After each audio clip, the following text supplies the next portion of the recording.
കാരണം എന്റെ ഈ പ്രസംഗം വെറും ഈ നാദാവരത്തേക്ക് പ്രസംഗിക്കുന്നതല്ല, ഇത് അള്ളാഹിനെ തോന്നിക്കൊണ്ട് ലോകൊട്ടാകത്തു. അപ്പൊ എല്ലാവർക്കും ശരിക്കും ബോധ്യപ്പെടണല്ലോ. അയാളെ വേറൊരു ബുക്കായത് അൽ ഇൻസാനുൽ കാമിലാണ്. ഇതിലെന്താ പറയുന്നത് കേട്ടോളെ, ഇയാൾക്ക് സുഖമുണ്ടോ അല്ലേ ഞങ്ങൾ ആലോചിക്കട്ടെ. എന്റെ അയാളും സെൽഫിയൊക്കെ ബന്ധം ഞാൻ വേറെ കാണിക്കൂ കേട്ടോളെ. സത്യനിഷേധികളും അവരുടെ സത്ത കൊണ്ട് ആരാധിച്ചത് അള്ളാഹുവിനെ തന്നെയാണ്. കാരണം പ്രപഞ്ചത്തിന്റെ പൊരുൾ അള്ളാഹുവാണല്ലോ. ആ സത്യനിഷേധികളുടെ പൊരുളും അവൻ തന്നെ. അവരും പ്രപഞ്ചത്തിന്റെ ഒരു അംശമാണല്ലോ. അവർ തങ്ങൾക്കൊരു രക്ഷിതാവുള്ളതിനെ നിഷേധിച്ചു. കാരണം അവരുടെ പൊരുളാണ് അള്ളാഹു. അവന് രക്ഷിതാവില്ലല്ലോ, അവൻ തന്നെയാണല്ലോ നിരുപാധികമായ രക്ഷിതാവ്. അതിനാൽ സത്യനിഷേധികൾ അവരുടെ സത്തകളുടെ താല്പര്യമനുസരിച്ച് ആരാധന ചെയ്തു. ആ സത്ത തന്നെയാണ് അള്ളാഹുവിന്റെയും സത്ത. അവരിൽ വിഗ്രഹങ്ങളെ ആരാധിച്ചവർ ഉണ്ട്.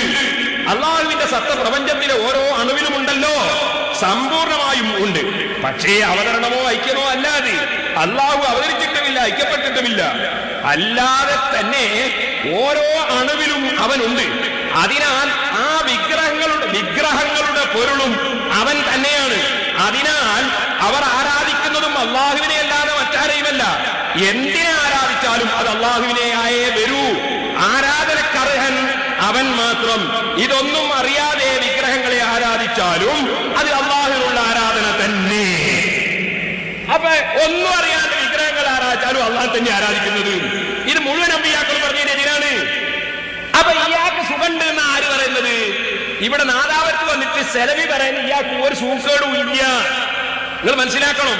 ചിലപ്പോ നമ്മളെ സുന്നി വോയിസിലോ സിറാജിലോ റിസാലയിലോ ഇയാൾ പിഴച്ച ആളാണെന്നോ ഇയാൾക്ക് സുഖമില്ല എന്നുള്ള വിവരം അറിയാതെ വല്ല പരസ്യവും കണ്ടുപോയാൽ സുന്നികൾ പെട്ടുപോകരുത്.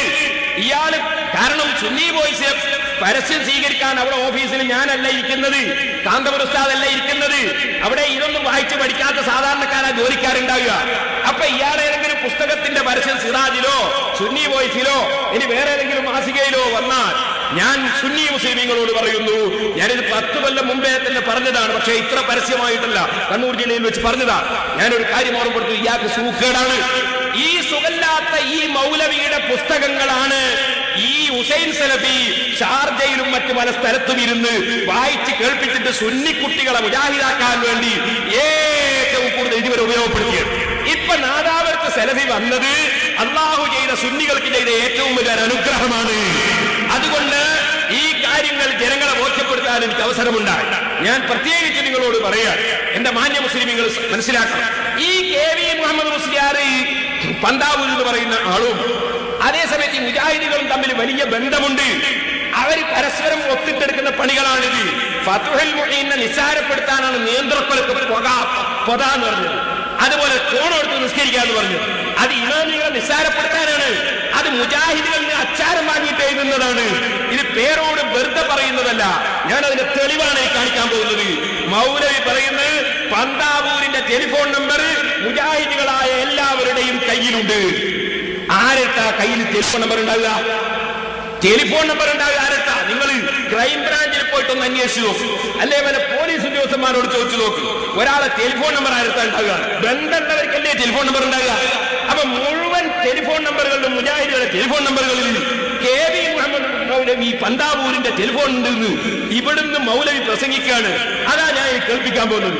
അപ്പൊ മൗലവിമാരോട് അച്ചാരം വാങ്ങി സുന്നത്ത് ജമാഅത്തിനെ നശിപ്പിക്കാൻ വേണ്ടി ഇറങ്ങിയ KVM പന്താവൂര്, ആ KVM പന്താവൂര് ഇവിടെ സുന്നത്ത് ജമാഅത്ത് നശിപ്പിക്കാൻ ഇറങ്ങിയ ആള് എത്ര വലിയ കൊലകൊമ്പനായാലും അത് തുറന്നു പറയുക തന്നെ ചെയ്യും.